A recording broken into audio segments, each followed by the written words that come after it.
নমস্কার বন্ধুরা, মামান পিয়াস কিচেনে আপনাদের সকলকে অনেক অনেক স্বাগত জানাই। আমি বাড়িতে সহজেই কিভাবে রায়তা বানাই তা আপনাদের সাথে আজকে শেয়ার করছি। তার জন্য প্রথমে একটি পাত্রে 3 থেকে 4 চামচ টক দই নিয়ে নিচ্ছি। তারপর দইকে ভালো করে ফেটিয়ে নিয়ে দিয়ে দিচ্ছি সামান্য চাট মশলা, লঙ্কার গুঁড়ো ও অল্প পরিমাণ চিনি। আর দিচ্ছি কুচানো শসা ও পেঁয়াজ 1.5 চামচ করে এবং একটি কুচানো লঙ্কা।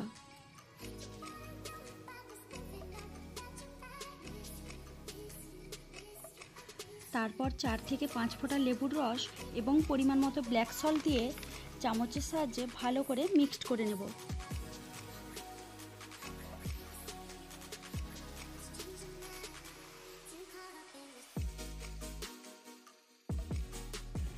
রায়তা যেহেতু একটু পাতলাই ভালো লাগে, তাই সামান্য জলও অ্যাড করলাম।